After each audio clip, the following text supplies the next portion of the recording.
Allies exam पाठशाला में आपका स्वागत है। तो तारीख है 26 मार्च 2026 और आज हम सिर्फ खबरें नहीं देखने वाले। नहीं, आज हम एक क्विज के जरिए समझेंगे कि असल में हो क्या रहा है। देखते हैं आपने कल की हेडलाइंस पर कितना ध्यान दिया। तैयार है?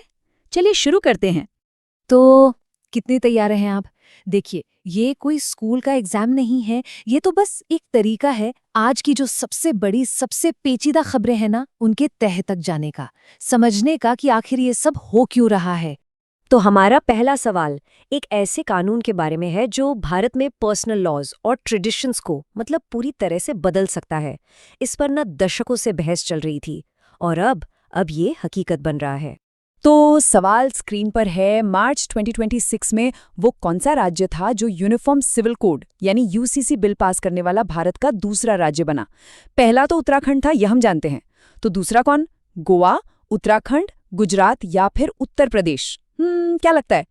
और सही जवाब है ऑप्शन सी, गुजरात।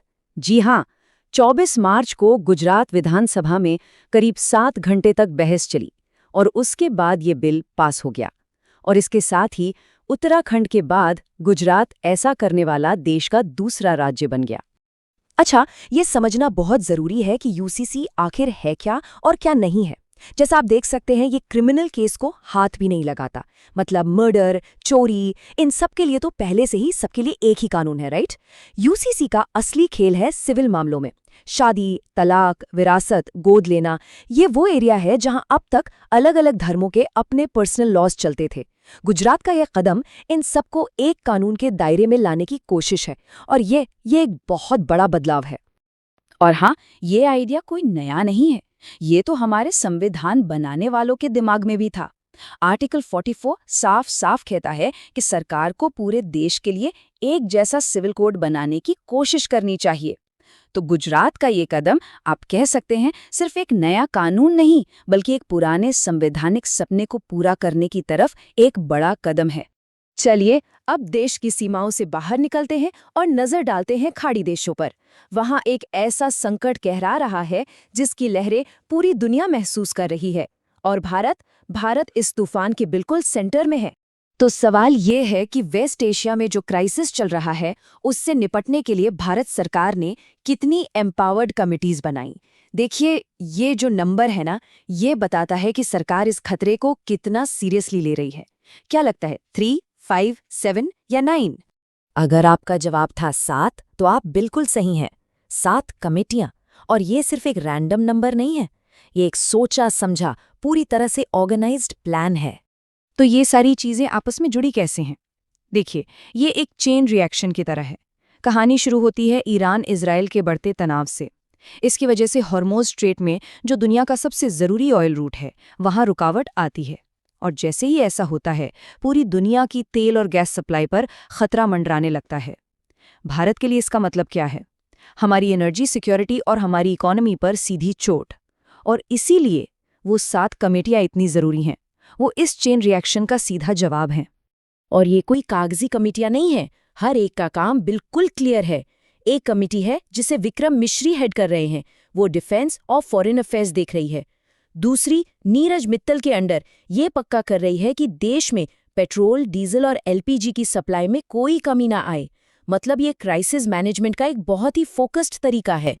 चलिए अब एक ऐसे टॉपिक पर आते हैं जो हम सबको, लिटरली हम सबको इफेक्ट करता है, हर एक सांस के साथ, हमारी हवा की क्वालिटी। एक नई ग्लोबल रिपोर्ट आई है और इसके जो नतीजे हैं वो कह सकते हैं काफी डराने वाले हैं। ये एक ऐसी रैंकिंग है जिसमें कोई भी देश टॉप पर नहीं आना चाहेगा। ये रिपोर्ट PM 2.5 पर आधारित है। ये वो छोटे जहरीले कण होते हैं जो सांस के जरिए हमारे फेफड़ों में बहुत अंदर तक चले जाते हैं और बहुत सीरियस हेल्थ प्रॉब्लम पैदा करते हैं। तो 2025 में दुनिया का सबसे प्रदूषित देश कौन सा था? भारत, बांग्लादेश, चीन या पाकिस्तान? और जवाब है ऑप्शन डी, पाकिस्तान। जी हाँ, IQ एयर की रिपोर्ट के मुताबिक 2025 में दुनिया का सबसे प्रदूषित देश पाकिस्तान था, बांग्लादेश दूसरे नंबर पर और भारत छठे नंबर पर था। जरा इन नंबरों पर एक नजर डालिए। WHO का जो सेफ स्टैंडर्ड है वो है सिर्फ 5 और पाकिस्तान का एवरेज कितना था? 67.3। भारत का 49, ये दोनों ही सेफ लेवल से मतलब कई गुना ज्यादा हैं। ये सिर्फ एक चार्ट पर बनी लाइनें नहीं हैं, ये एक असली पब्लिक हेल्थ इमरजेंसी की तस्वीर है। और अगर हम थोड़ा और जूम इन करें तो कहानी और भी भयानक हो जाती है। भारत का लोनी, जो गाजियाबाद में है, वो दुनिया का सबसे प्रदूषित शहर निकला। PM 2.5 लेवल था 112.5। आप सोच सकते हैं, ये सेफ लिमिट से 22 गुना ज्यादा है। ये एक बहुत बड़ी रेड लाइट है। और अब हमारे आखिरी सवाल के लिए हम चलते हैं देश की सबसे बड़ी अदालत सुप्रीम कोर्ट की तरफ। यहाँ एक फैसले ने पहचान, धर्म और कानून के बीच की लकीरों को एक बार फिर से बिल्कुल साफ कर दिया है। ये सवाल ना एक बहुत पुरानी और उलझी हुई कानूनी बहस का हिस्सा रहा है। सुप्रीम कोर्ट ने हाल ही में इस पर अपना रुख साफ किया है।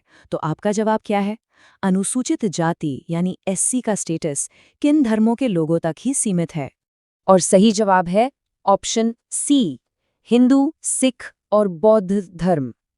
सुप्रीम कोर्ट ने ये कंफर्म किया है कि SC स्टेटस सिर्फ और सिर्फ इन 3 धर्मों को मानने वालों के लिए ही है। हाँ, पर एक बात ध्यान में रखना जरूरी है, ये कोई नया कानून नहीं बनाया गया है। सुप्रीम कोर्ट बस 1950 के एक पुराने ऑर्डर को ही इंटरप्रेट कर रहा था।